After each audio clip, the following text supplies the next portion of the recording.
In my opinion, anyone can be president.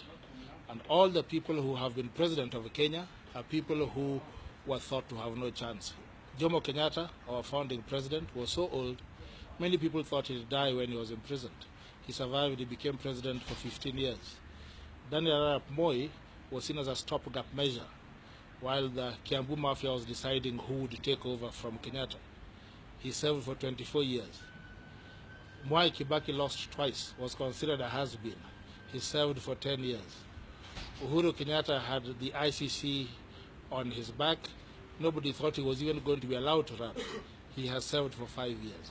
So if you bear in mind that history, Raila can be president, Wetangula can be president, Ruto can be president, and even Kalonzo has a pretty good chance of being president at some point. So don't write off anyone, it's far too early.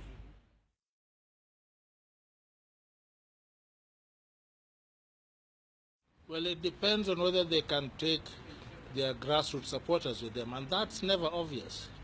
In 2007, we had a sitting vice president, Honorable Mudi Awori, very popular in the country, but he was on the wrong side of his grassroots supporters. He lost his seat and has never been seen since. Mudavadi has had the same experience.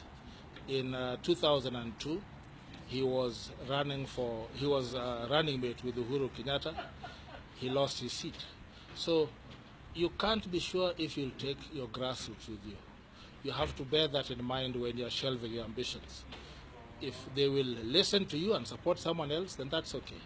But if you lose them, then you're better off running even if you lose, because then you keep your support and you maintain your relevance.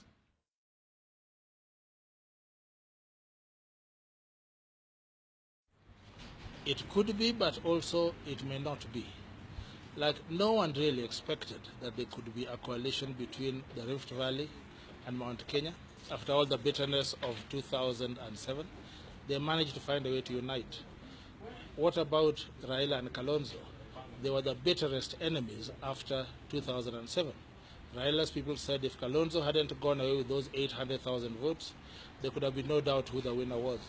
So there have been many cases where we think there are permanent breakups in certain coalitions, and then a new coalition forms, or a new group finds that they have a lot in common and they can work together.